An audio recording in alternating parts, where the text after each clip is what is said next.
Welcome to 15 Minutes With. On today's episode, we pick up speaking to Will Bonaddio, the social media expert, for a second time. The first 15 minutes simply was not enough. We had so many questions to cover and so much content that it is an absolute pleasure to reintroduce to you today Will Bonaddio. What happens when the tone is off or the message doesn't land as expected, and so you get people responding in a negative way, or you get people sort of saying, hey, that content was not what we expected, or you get trolls. How do you deal with that? What are the sort of the pitfalls? Yeah, so we've all been there.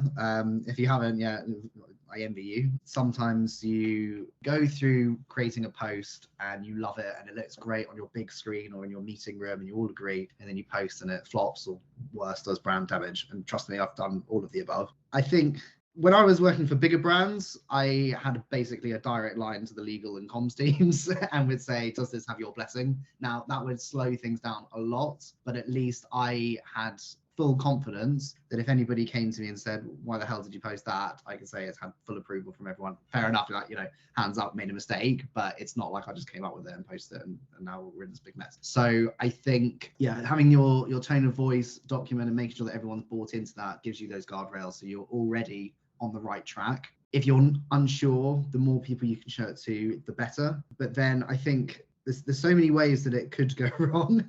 What we're trying to do at the moment with Future Learn is we're really trying to find our tone for social, specifically not as a business, but on social we are. And what we're finding actually is that the more funny, irreverent stuff that works so well for certain brands, it doesn't really resonate with our audience. That's not to say it's not like people hate it.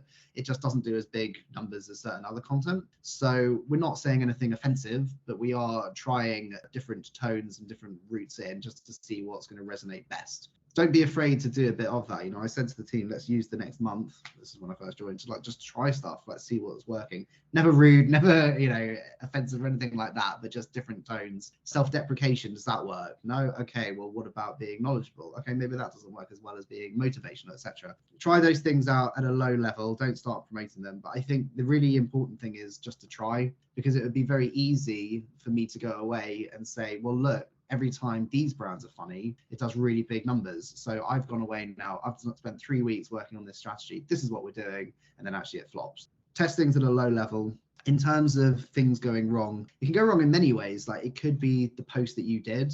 It could be your latest TV ad that you actually in the social team had nothing to do with, but every time you're posting, people are commenting on that. Or it could be something that, the founder has done. GoDaddy, the internet company, their CEO or founder rather, shot an elephant, posted it on social media, and obviously the backlash was massive. And there's so many other examples of that. I don't mean to just call out GoDaddy, but that's just the one that springs to mind. So I think it's really important in that situation I love a process. Can you have some sort of crisis document? What are the levels of crisis and what are the actions that we take in those examples I've just given? Make sure that people in your team and beyond are on board with it, and really try and stick with it if you can. And I think something that I've been guilty of or seen other people be guilty of is sometimes, not always, it can be a bit of a storm in a teacup. And when you are in amongst it, it feels massive. And you have people from outside of your team saying, we've got to post a response to this that we're going to pin to the top of our pages so that everybody's aware what our response is. And in some ways that could do more damage because not everybody is aware of it. So really, I would recommend some sort of social listening tool. We used one, I don't need to name it because I don't work for them, but it was Sprinkler, which I recommend. But not only can they see any negative comments that are coming through, but you can also set it up that they can say the velocity of negative comments. So, okay, we always see, 5% negative comments, but suddenly overnight we saw a massive increase of those. So therefore, you're getting this email just to take a look at it. So something like that can be really helpful. But yeah, I think making sure that everybody is agreed on what you're going to do. And I think, literally at the time of recording, Peloton are going through a bit of a storm at the moment. They've just had to lay off thousands of employees. And I think it's really interesting to see how that's being dealt with. So if you go on the B2C channels, so Facebook, Twitter, etc., they're not talking about it. I go on LinkedIn a lot. I love LinkedIn. I know people at Peloton, so I'm seeing a lot of conversation on it. And, people who've left saying, I'm now open to work, getting thousands of shares and likes, etc. So if you were just looking at that, you would see it is massive. But how I don't know the answer to this, but how much do the consumers know about this? I'm sure they would care about it if they did know, but they're obviously not talking about it on those channels. But if you look at their LinkedIn at the moment, they've now done a post where they've literally created a database of people that they've had to lay off, saying, we recommend these people, we stand by them, which people are saying is a really classy move. I think they've done that really nicely and really well. So that's one way of dealing with it. You've also seen, I'm sure, the KFC example where they ran out of chicken. So they did an award-winning response where it was very human, funny, kind of a one-pager that they put in the press, and then that obviously went viral on social media. I think in that instance, they're allowed to be a bit funny, silly, because it's their problem. It's not like something has affected, apart from affecting chicken lovers, it hasn't really, affected people's, it hasn't hurt anyone really. So you've got to judge it, and it's really hard. But I think with those tools, like a guide of what you're going to do in which situation, and really go from a tweet that went badly wrong versus, a member of staff doing something really terrible, what would your response be? And just remember that, the more human you can make it, the better. And also don't necessarily think that everybody is talking about it just because all of your colleagues are. It is really hard to know when, a bad response on social is damaging, because not all bad responses are damaging. Yes. And arguably some that we might consider to be still actually promote the company massively, because they essentially go viral. So, bad press in a sense, as they say, but it is a little bit like that. It's hard, there can be some massively damaging stories out there in responses to pieces of content on social media, but arguably, they're sort of doing their job as well. So it can be quite difficult to know what that line is. But I love your advice on having the guidelines and also having multiple levels of sign off and perspective within the business, so it doesn't just lie with one person and their idea of what might be suitable. Totally. And I appreciate that sometimes slows things down, sometimes by days. But I think if you've got those guardrails in place, it gives you permission to do some of the more viral things. If it ticks certain boxes and there's little to no chance of it being taken in the wrong way, then I think you've got that freedom to do it. But Shelley, what you were just saying, we've seen overnight Adidas has done a post showing women's breasts come in all shapes and sizes, and then they're promoting their new sports bra. And understandably, some people are saying that's amazing, great that you're doing this. And then understandably as well, I would argue, some people are saying, I can't believe you're showing this, it's so inappropriate that you're showing nudity on my channels. So I think they will have, hats off to them. I can't imagine how that legal and comms meeting went before posting it. But I can see it really from both sides. I understand why people think it's inappropriate. I can also totally understand why people think we should be talking about this more. I really do stand in the middle of this one. But I think I'm part of a advertising Facebook group where we talk about ads. I'm an advertising nerd. And what we've seen is, some people, I've shared it in there, tick. I think Adidas definitely wanted that. First person said, I'm really offended. And the second person said, why are you offended? That's ridiculous. This is exactly the kind of conversation we should have. And I said to them, that is exactly what Adidas would have wanted. But I'm sure with that and, the Colin Kaepernick example from Nike, where he took a knee, he was suspended from American football, people were burning their Nikes, etc. Again, I think they would have done that as a calculated, okay, we know people are going to be outraged, but we also know that people are going to really love this and love the fact that we've taken a stand for it. So I think again they would have said, well, how bad could it go, how good could it go, and what are we going to do for every eventuality of that? And I would imagine Adidas has done the same.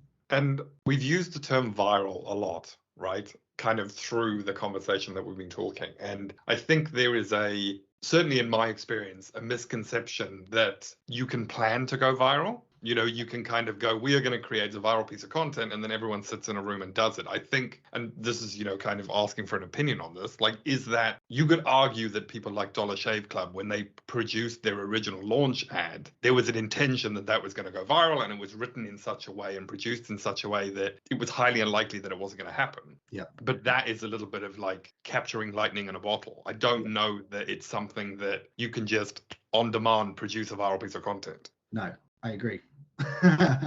I agree. And I get worried when I go to conferences or listen to podcasts and people are just talking about those things, because they're great. The John Lewis ad, you all need to do a John Lewis ad. They are great, but exactly that, they're hard to come by. I think you probably want to aim to try and do 1 or 2 if you can in a year, but I think they're really hard to do, and that's why you've got to consistently be posting about stuff as well. But yeah, the benefits of activity like that in terms of like long-term brand building, harder to measure because you might not necessarily see an instant return on sales unless it goes really big, but stuff like that over the long term can really help drive new business. So I think you should be aiming to do stuff that people care about, that's remarkable, that's interesting. I mean, that's what social media is meant to be, and that's what good advertising is. You know, people don't hate ads, they hate bad ads. People like content, and if that's an ad, then so be it. So I think that's what you're trying to be aiming for at all times. But yeah, it's hard to do. There's dedicated creative agencies that will try and do that, and it doesn't always pay off. But friends of mine, I used to work on the Disney account for 6 months. Friends of mine who worked on it for much longer, they were saying even with a new Avengers trailer, they still need to put money behind it because you can't be at the whim of the algorithm. And I think, the Dollar Shave example is an old one. It's a really good one, but it's any viral campaign now. I mean, it's harder really. Correct me if I'm wrong, but it's harder to think of one that immediately springs to mind from the last year. Whereas before, I think we could reel off a whole bunch of them. But yeah, even with an Avengers trailer, you've got to put money behind it, because if you're at the will of the algorithm, there could be something big news that's just hit that maybe that post didn't do quite as well as anticipated. So I think the fact that they were doing that suggests that it's definitely much harder than it ever was. Will, do you have any tips, any insights, anything that you think we haven't covered? Live video had a big moment during the first lockdown in the UK, March 2020, and live everywhere because people obviously couldn't be out and about and seeing people as much. It's then kind of taken a back seat. The algorithms seem to show it less, but we are definitely seeing more of a focus on it from the platforms themselves now, and live shopping, almost like QVC, etc. It's coming to social. It's big in certain markets, not really in the West yet, but I get the impression that is going to be coming up. And I think hand in hand with that, you could do a whole podcast about it, but I'm just going to say it.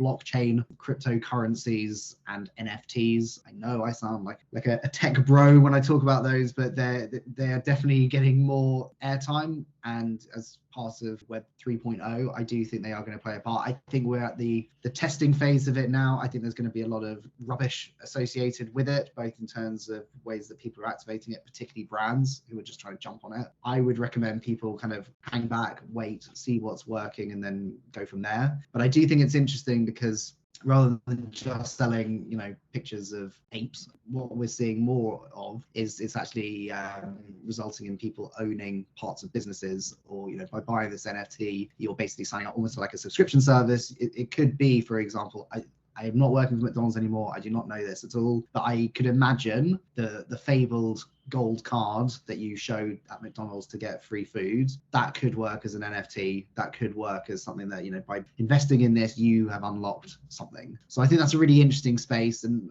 I've mentioned it earlier about communities. That seems to be a real focus for social and brands and for the platforms themselves. And I think NFTs can really be part of that. And I think brands are focusing more on community because, like I say, it means they can do the job for you, but it's also a really good way to improve your product if you know what people are saying about it. And if you've got that community, ideally you want to own it yourself. So I think we're going to see more of that as well. Look at what influencers are doing. A lot of them are moving off a Facebook or a YouTube, and they're creating their own sites. Because this is the thing, you can have 1 million fans today. If Facebook said, you know what, we're closing the brand page platform, we're not doing that anymore, you would lose them all overnight. So how can you think about kind of future proofing that and not being at the whim of the algorithm? We talked about it today. How can you have an audience that every time you try and speak to them, you can get through to them instantly? That'd be amazing. So I think we're going to see more people, brands as well, focusing on that. And then finally, I think voice, so Twitter Spaces, Discord, etc. I hate the idea of that myself, but I think there's a appetite for it. I think putting brands in that kind of live, anything can happen example will be frightening for many, but it seems to be the way that consumers are going, and if brands will keep talking to them, then they need to be considering that. So I think it's exciting times. I think it's more, you're not going to be able to just post something and then forget about it as a consumer or a brand. It feels like it's going to be more live, more always on, more really talking to people.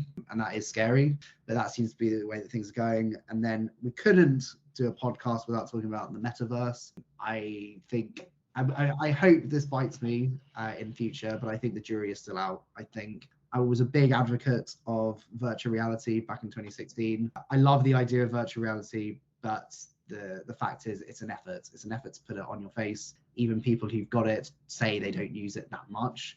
Whereas a phone, you're using it, hundreds of times a day. So keep an eye out on the metaverse and, being in virtual reality or being able to go into this second world and interact with people.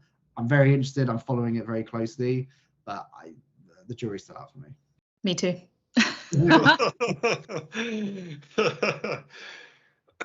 Will, thank you so much for your time. We have covered incredible stuff. I think this is going to be super, super helpful for a lot of people, brands, individuals, and the full spectrum of brands, big, small, everything in between. Thank you so much for your time. We really, really appreciate it and hope to have you back again soon. My pleasure. Thank you so much for having me, guys. It's been really fun. That was Will Bonaddio, social media expert, talking to us about judgment and humour, about response guidelines, being human, democratic perspectives in decision making, and the need for advertising. To everyone listening, see you next time.